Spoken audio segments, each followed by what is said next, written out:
Good morning children. Welcome to the geography class of ISC class 12.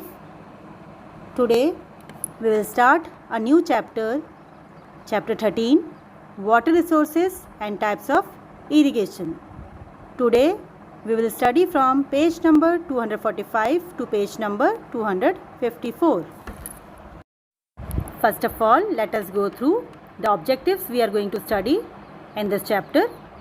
In this chapter, we will study water resources of India, surface water, groundwater, lagoons and backwaters, water demand and utilization, emerging water problems, conservation of water resources, irrigation in India, need or demand of water for irrigation, irrigation in India, primitive methods of irrigation, which will include wells and tanks, modern methods of irrigation, in which we will study tube wells and canals, dangers of over-watering. So here are the objectives for today. Today we are going to study water resources of India, in which we are going to discuss about surface water, groundwater and lagoons and backwaters, water demand and utilization, and at last we will study about the emerging water problems in India.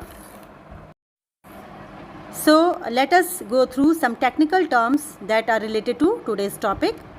The first term is natural resources. Materials or substances occurring in nature which can be exploited for economic gain are termed as natural resources. For example, water, soil, minerals, forest, etc. are natural resources. The second term is irrigation. The supply of water to land or crops to help them grow by artificial means like wells, tube wells, canals, etc. is termed as irrigation. Hydroelectricity, electrical energy produced through the power of moving water. Navigation, navigation is travel or transportation over water. Many different kinds of boats and ships are used on rivers and oceans to move people and products from one place to another. The next term is water pollution.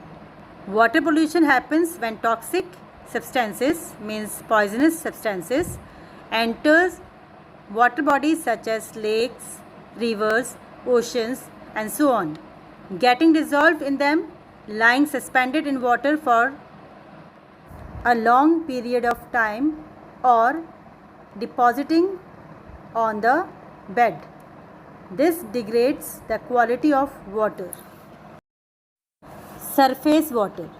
Surface water is water located on the top of Earth's surface, such as rivers, lakes, creeks, ponds, etc. This may also be referred to as blue water. The vast majority is produced by precipitation, that is rainfall and snowfall, and water runoff from nearby areas. Groundwater. Groundwater is the water present beneath the earth's surface in rocks and soil, pores, spaces, and in the fractures of rock formations. Means we can say groundwater is water present inside the earth. A unit of rock or unconsolidated deposit is called an aquifer, or in other words we can say that an aquifer is a place inside the earth where underground water is found. An aquifer can produce a large quantity of usable water. The next term is lagoon. A lagoon is a shallow body of water separated from a larger body of water by reefs, barrier islands or a sandbar. The best example of lagoon in India is Lake Chilika in Odisha. The next term is backwaters. A backwater is a part of a river or sea in which there is little or no current.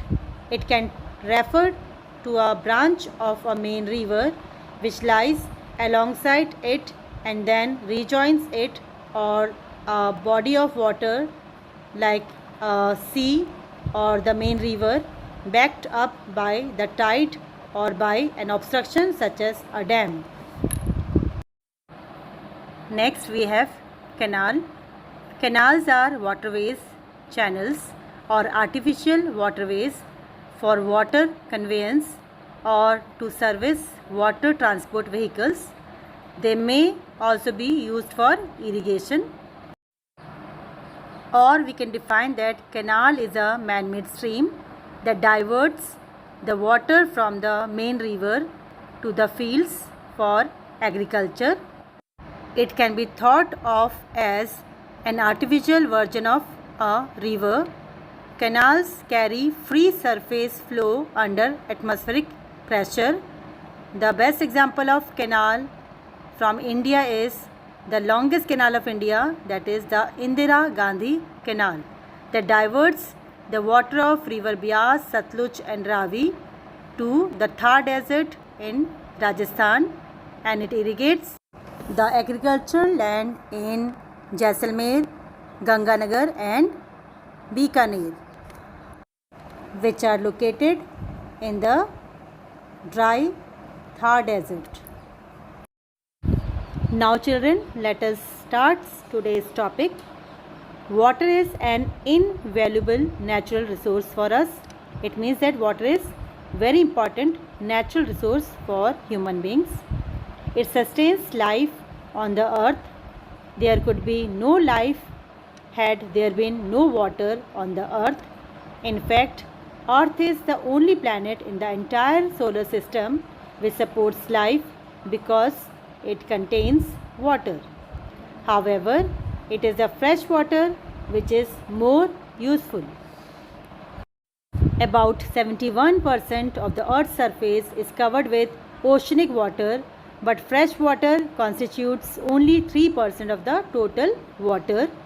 It is basic natural resource for human well-being. We make use of water for agriculture and industries. Water stored in reservoirs behind dams is supplied to villages and cities. It is also used for irrigation and for the production of hydroelectricity. Navigation is another important use of water. Demand for water is increasing rapidly with increase in population. As against this, the supply of usable water is limited. Even this limited supply of water can be depleted or made unusable by excessive utilization, pollution or careless management. Moreover, all parts of the country do not possess the same quantity of water. Some areas have surplus water while other areas suffer from chronic shortage of water. The increasing shortage of water is creating tension and causing disputes among nations, states, communities, regions. Further, there are seasonal variations in the availability of water. We receive plenty of water in the short rainy season, and the remaining part of the year practically remains dry. Under such conditions, coordination between demand and supply as well as between different sources of water resources is imperative. Now children, let us study about the water resources of India. India occupies only 2.45% of world's surface area and is the home of over 16% of the world's population. As against this, India has only 4% of the world's water resources. The total water available from precipitation in the country in a year is about 4,000 cubic kilometer. The availability from surface water and replenishable groundwater is 1,869 cubic kilometer. Out of this, only 60% can be put to beneficial uses. Thus, the total utilizable water resource in the country is only 1,122 cubic kilometer. Now, let us study about the surface water of India. Surface water is available to us in the form of rivers, lakes, tanks, ponds, and other water bodies. Rivers obtain water from rainfall or from snowmelt. Rivers constitute the most important source of surface water in India. According to Dr. K. L. Rao, there are as many as 10,360 rivers and their tributaries larger than 1.6 km each spread all over the country. The mean annual flow in Indian rivers is estimated to be 1,869 billion cubic meters. However, because of the topographical, hydrological and other constraints, only about 690 billion cubic meters, that is only 32% of the available surface water, can be utilized. Three major rivers of North India, namely the Indus, the Ganga and the Brahmaputra, carry nearly 60% of the total surface water of India. It is worth mentioning that the Brahmaputra and the Ganga are the world's 8th and 10th largest rivers respectively. The total flow of all the rivers of India is about 6% of the discharge of the rivers in the world. The effective storage capacity built or under construction in India increased from an insignificant 18 billion cubic meters at the time of independence to the current level of 147 billion cubic meters. It is 8.47% of the total flow in the river basins.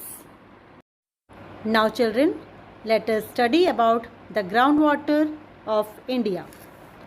As mentioned earlier, a part of rainwater percolates, means seep in the ground through joints, cracks in the rocks and is known as groundwater.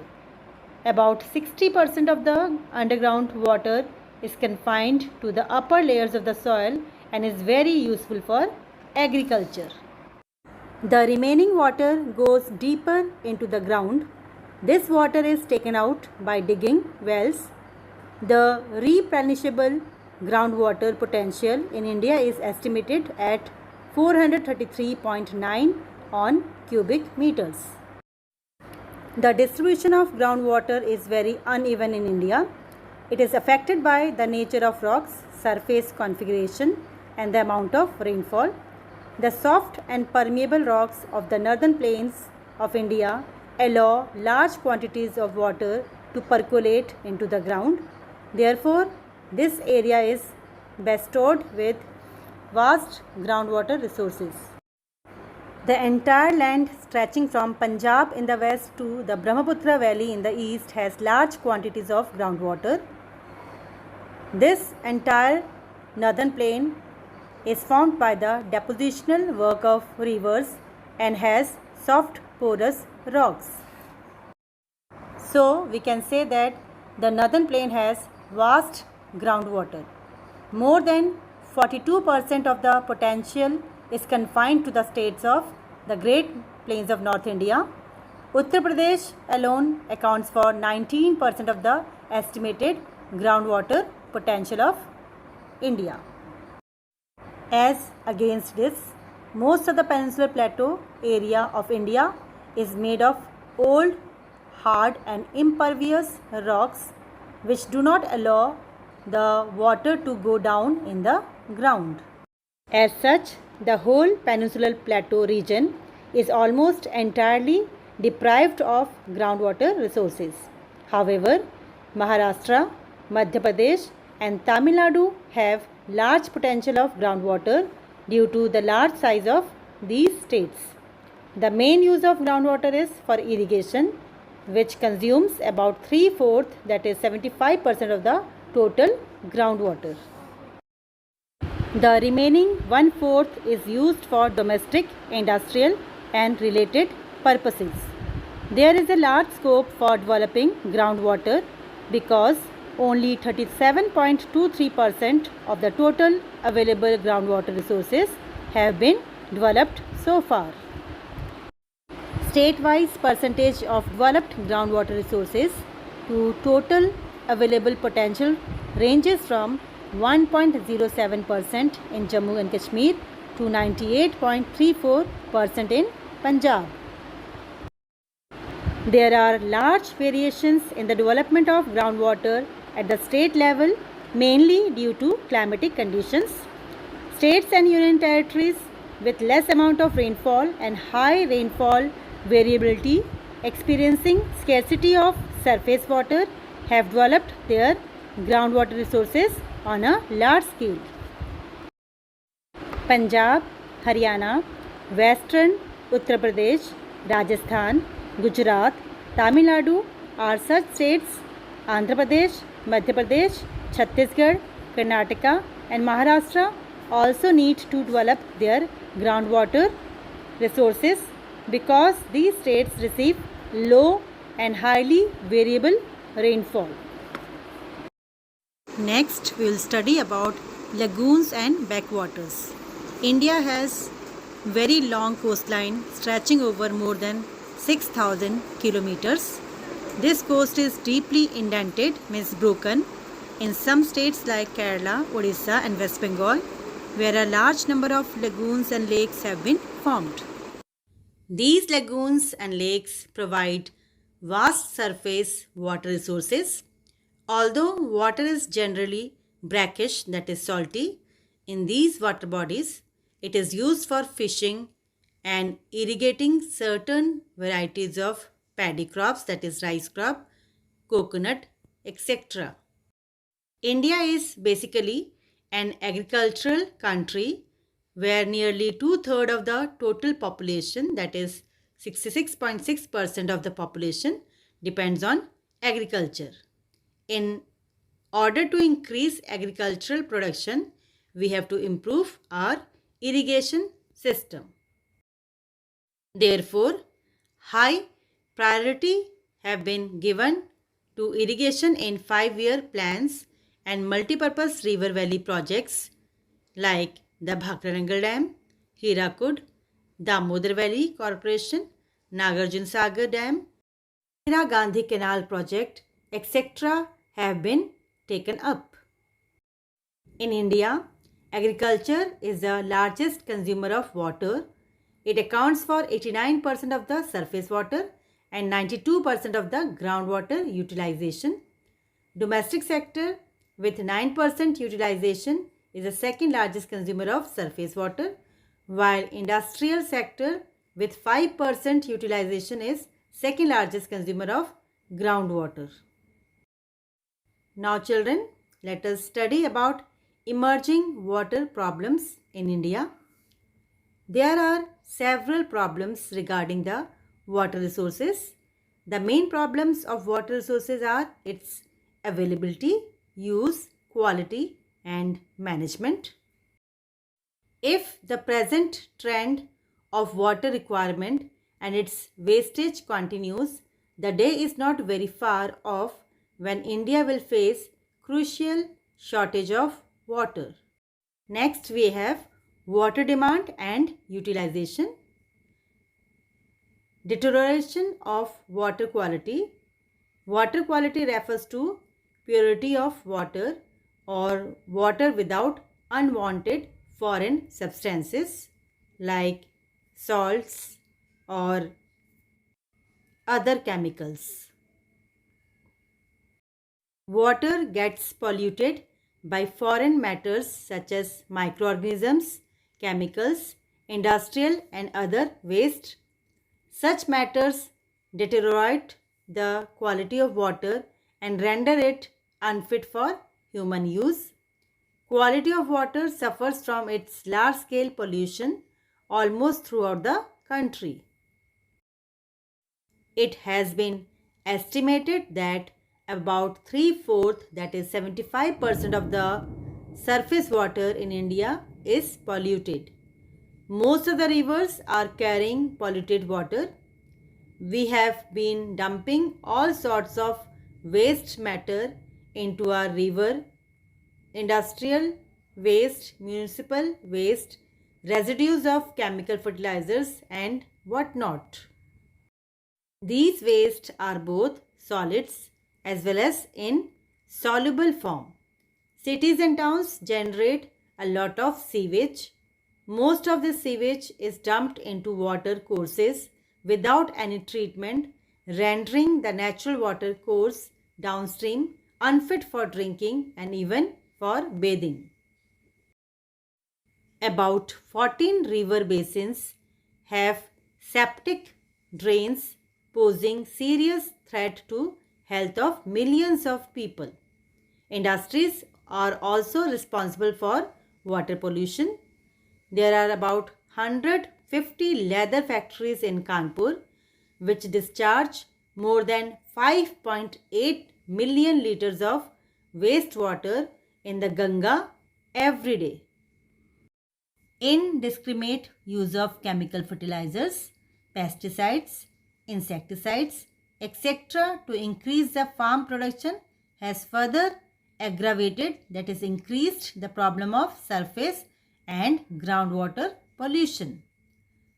The residuals of fertilizers, that is the remains of fertilizers and other chemicals, reach the water bodies and contaminate them, means pollute them. So with this, we come to the end of today's class. Hope that you have understood today's topic nicely. Let us see the objectives we have done in today's class. Today we have studied water resources of India. They are surface water, groundwater, and lagoons and backwaters. We have also studied about water demand and utilization in India and emerging water problems in India. Now it is a time for you to take your homework. You have to write the answers of a few questions in your fair copy. I will read the questions for you. They are: number 1, mention some uses of water. Number 2, define surface water. Write a short note on surface water of India. Number 3, define groundwater. Write a short note on the groundwater of India. Question number 4, give reason why groundwater level is high in the northern plains of India. Question number 5, define lagoon and backwaters. Where are lagoons and backwaters found in India? Name some lagoons found in India. Where are the lagoons and backwaters found? Mention some uses of lagoons and backwaters. The last question is, name some emerging water problems in India. Children, read the chapter from page number 245 to page number 252. You must see the given YouTube link.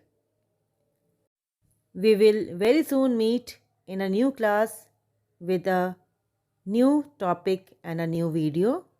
Till then, keep exploring, be safe and happy. Thank you all.